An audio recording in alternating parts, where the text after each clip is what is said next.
In this video, I'm going to review the ownership of my E63 after 2 years. So now we're at 89,000 kilometers or just over 55,000 miles. So I've covered about 8,000 miles so far. I'm having plenty of fun with the car.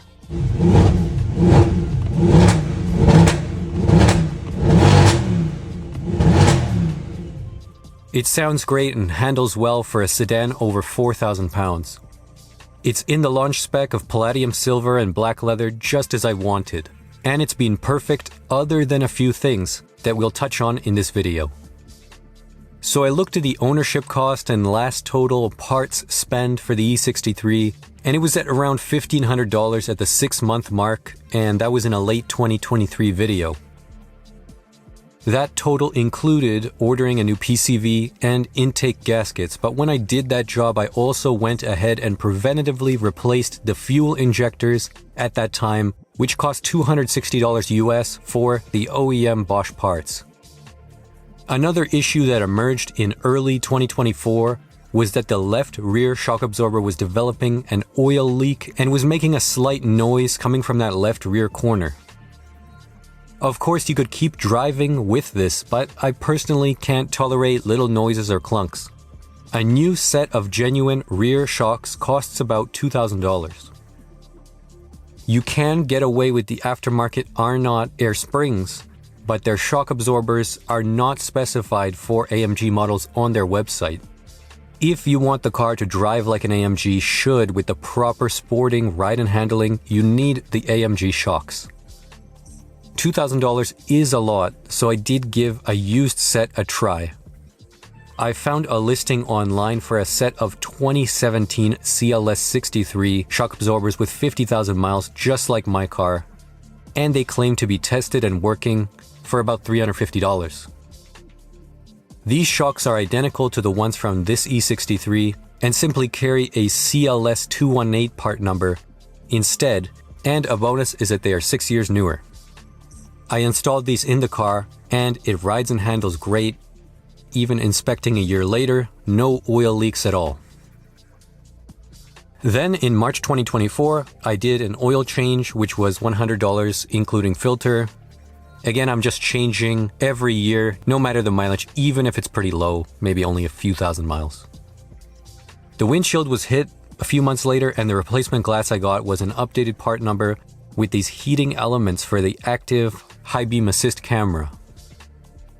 Fast forward to March of 2025, I did another oil change, which was again about $100. I replaced that oil dipstick with the new version, which was $35. Replaced the accessory belt, which was $45. And I changed the coolant, which wasn't more than $50 in coolant and distilled water. Beyond this basic stuff, I also recently started diving into an issue with drivability in the C transmission mode.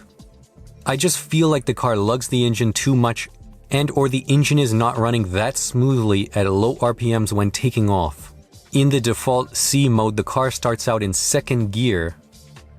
I also noticed that on a warm start, on a handful of occasions, the engine was running rough for maybe like 20 seconds.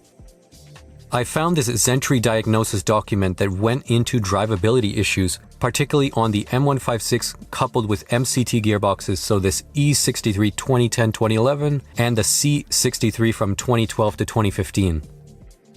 The interesting thing is that for most engines on this document, they say that the self-adjustment of the mixture at idle must be less than 1%.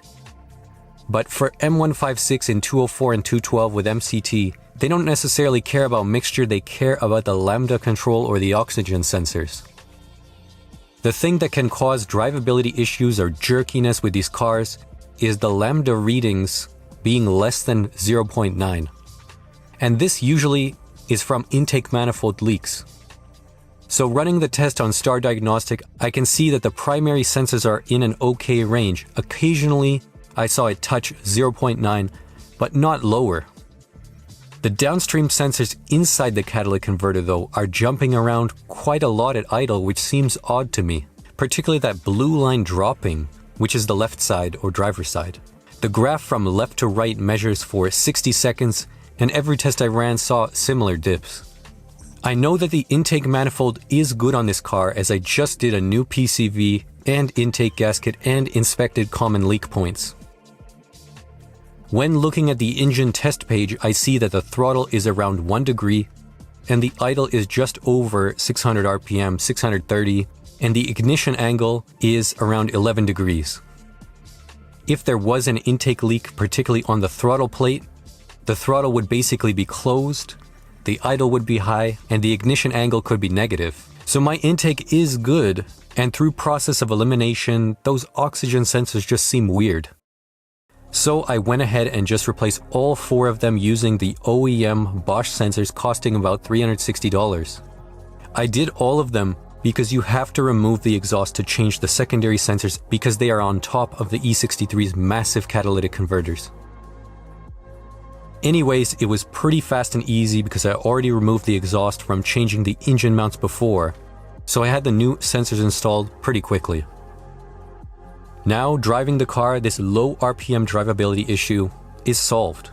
The engine feels quite a bit stronger off idle to 1500 RPM, and the throttle response at these lower RPMs is improved.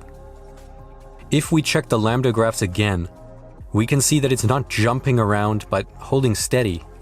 All of the lines are now flatter. The blue line is barely moving after multiple 60-second captures. My guess is that the secondary O2 sensors are being used for precise tweaks of how the engine runs in terms of fuel trims, and the old sensors were not responding how they should. So anyways, totaling the parts costs over 2 years and 13,000 kilometers driven is $2,810, and that's converted to USD. I'm being picky with what I'm replacing, yes, but I'm doing all these maintenance items myself, which helps to keep the costs from going crazy. If you included a labor cost in these repairs, they would total over $6,000 or $7,000 or more over these 2 years. There are certainly costs to owning a car like this, but there is no such thing as a 14-year-old car with over 500 horsepower that doesn't need things to be taken care of. Anyways, that's it for the video. Thanks for watching, and if you want to support the channel, take a look at my store, link is in the description. If you want to see more Mercedes and AMG content, subscribe for more videos like this one.